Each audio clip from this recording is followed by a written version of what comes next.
السلام عليكم ورحمة الله وبركاته. ازيكم حبايبي؟ عاملين ايه؟ يا رب كلكم تكونوا بخير. النهارده كده جايلكم في يوم جديد وفيديو جديد. كده معانا اول تنظيفات رمضان، طبعا اول تنظيفات العيد، وهي طبعا التلاجة اللي هي تعبانة خالص.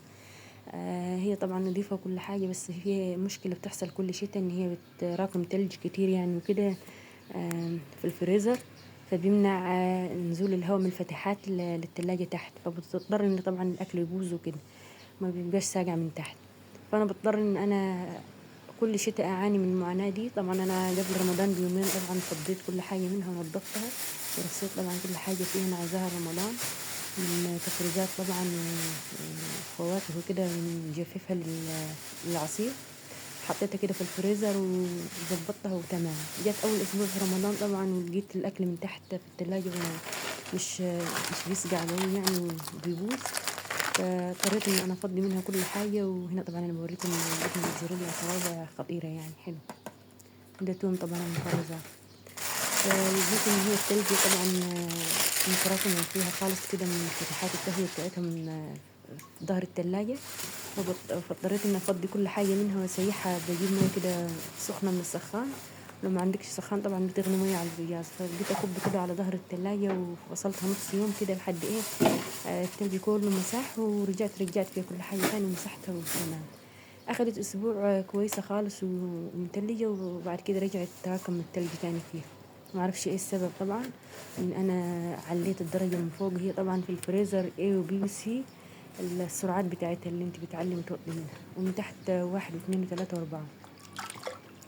فانا نسيت طبعا لما بقالها فترة ان هي معمولة على A طبعا، فخليتها على السي، فعملت تلج، كون التلج جامد جدا يعني. وبقت التلاجة كده زي ما انتوا شايفين. انا بكب تلج على ظهر التلاجة عشان التلج اللي هو فيها يسيح، وانا كنت فصلها هنا من بالليل وقاعدة محتفظة بالتلج وكل حاجة زي ما هي مجمدة. فانا طبعا هنا هكب مية سخنة بتغلي، جبتها من السخان عشان يسيح كل التلج واعرف ان انا اتحكم فيها وتنزل تهوي للتلاجة من تحت. طبعا حاجة صعبة جدا تلاجة كريازي دي، فبتكون تلج كل شتاء كده يعني.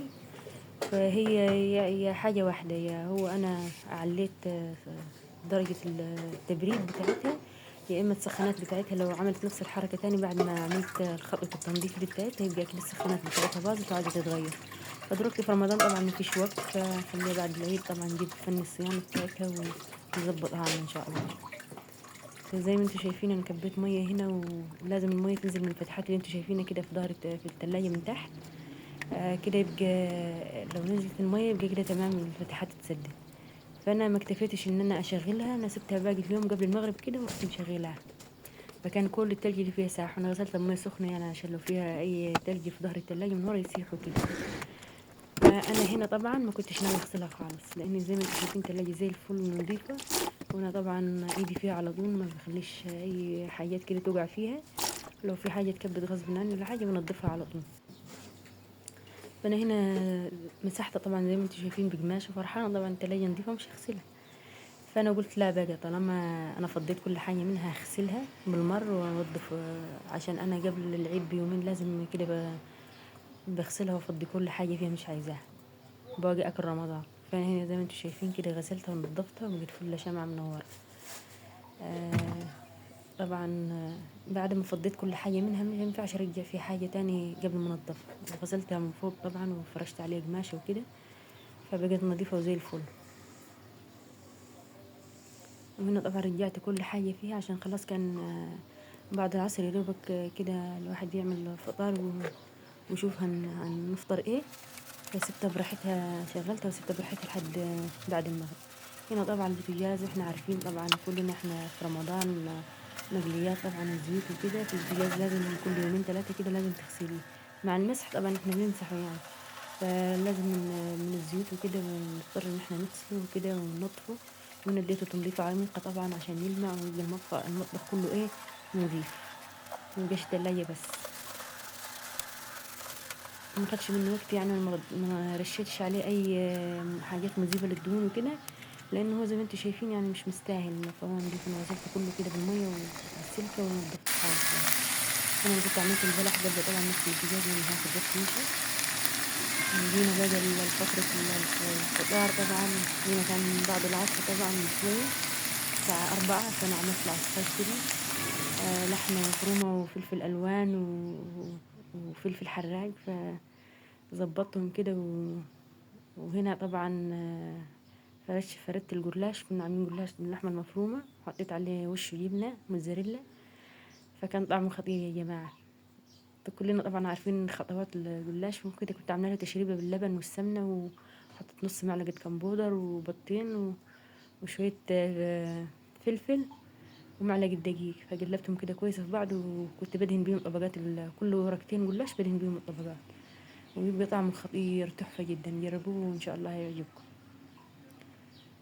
زي ما انتم شايفين هنا كان في الفرن، كان خلاص قبل المغرب، كان خلاص المغرب قرب يأذن. وهنا طبعا شايفين الجمال، احنا طلعناه سخن على الفطار، كان طعمه خطير خالص.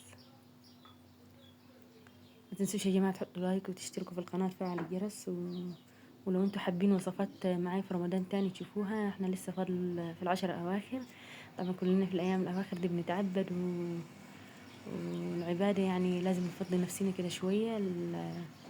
ليلة القدر طبعا الدعاء فيها بيبقى مستجاب، وايام كلها خير وبركة، وايام ما بتتعوضش، ومش كل حاجة في رمضان نشغل وقتنا كله في المطبخ، فنفضي نفسنا ساعة وساعتين كده للعبادة.